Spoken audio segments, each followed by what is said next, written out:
There's a lawmaker in Idaho, I believe it is.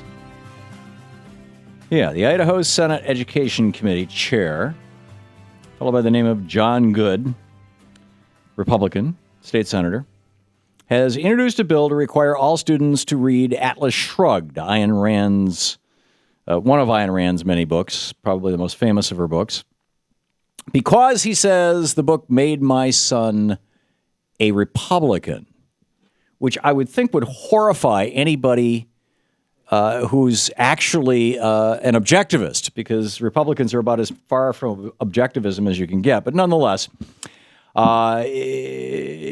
Senator Good's proposition is probably going to go nowhere. He said he wasn't trying to push the issue. He was just trying to make a point. He, grandstanding, he's going to run for governor. Who knows, whatever it is. He doesn't intend to schedule a hearing on it. But I wanted to get some thoughts on this.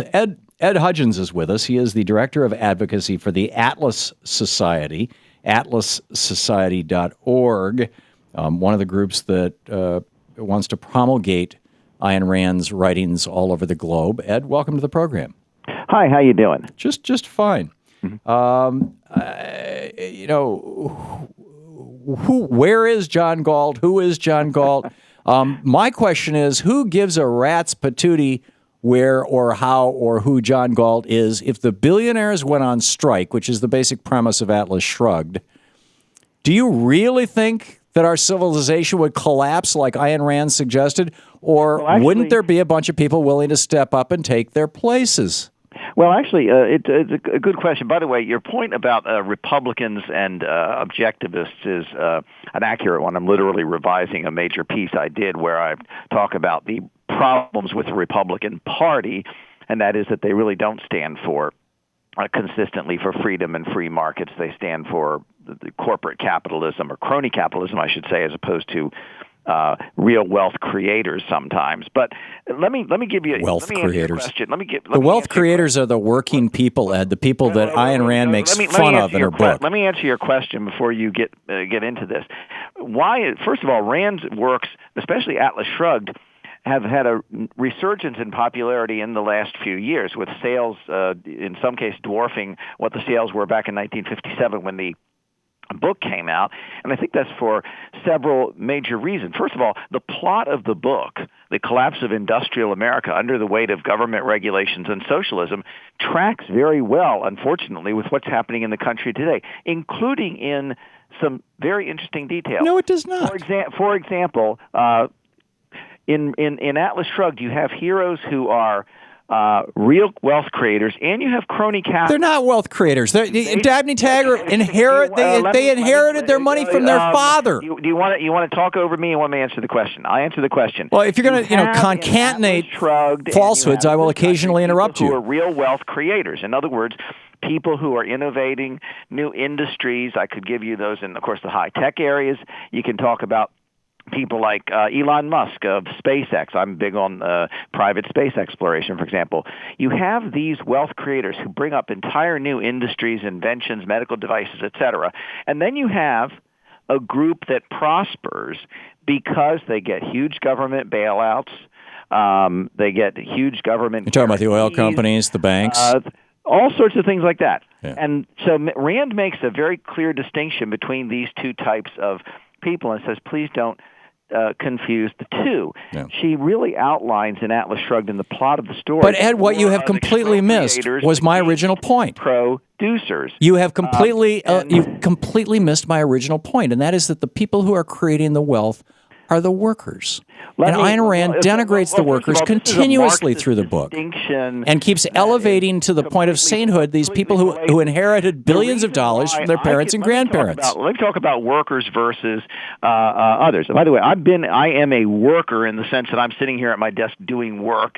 People who create industries, Steve Jobs was a worker. Bill Gates is a worker. Bill Gates is a welfare queen. College, for example, scrubbing toilets. Ed, hang on just a second. Bill Gates is a welfare queen.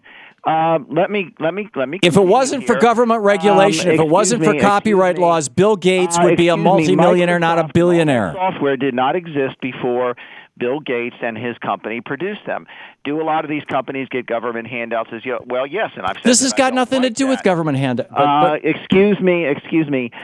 Without Steve Jobs, without Bill Gates, without Larry Ellison, without a whole list of people, somebody else would have done it. Who actually made the stuff? I know. Somebody else would have done it. It grows out of the ground. Somebody else would have done it. That's not. Somebody else would have done it. And no. As Thomas Jefferson, it seems like you're committed to not letting me finish a single sentence. But as Thomas Jefferson pointed out, and I think it's really worth saying, and the reason why he never patented any of his inventions, so he didn't become a welfare queen like Bill Gates is that every inventor is standing on the shoulders of thousands of people who preceded them, and if that person hadn't come along to invent it, somebody else would have. This collectivist claptrap. You, Tom, and me, Ed Hudgins, could not have done the things that Mr. Gates did, for example, or that Mr. Bill Gates didn't invent CPM or Microsoft DOS. He bought it.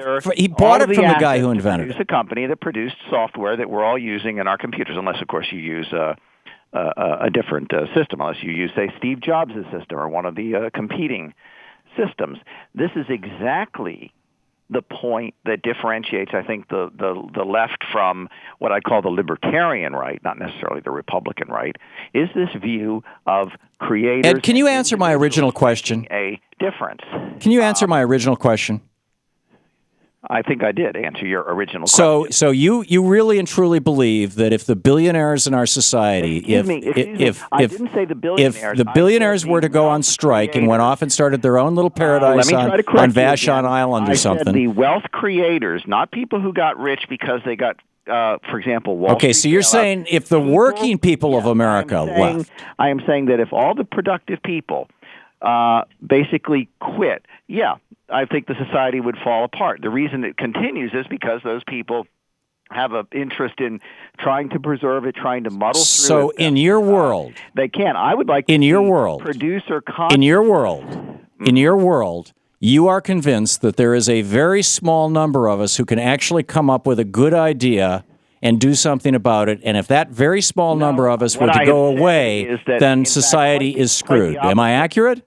No, quite the opposite. I have said that I believe that every individual, and this is one of the things, by the way, that is so attractive for many people about Ayn Rand, everybody has the potential to do as much as they can as wealth creators. We are all wealth creators. The thing is, so why don't you start a cell phone network? People produce goods and services that are of higher value to their fellows and to their neighbors. A person who sweeps the floor and cleans a toilet, which I did to work my way through college, is providing a service that has to be provided. That's a job. That's a wealth creator. However, a person who figures out how to create a new medical device, a person who figures out how to, for example, create a personal computer that more people. But why should we fetishize those people, Ed? If you're saying that if the group of them who have made their millions or billions with their good ideas were to say, we're sick and tired of paying taxes, we're leaving.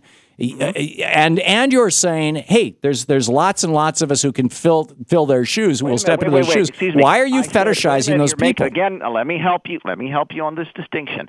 I've said everybody at whatever level they can has to be a wealth creator, but some people, some individuals, do more than others. They create goods and services that are of more and we should bow down to them, to their neighbors than others.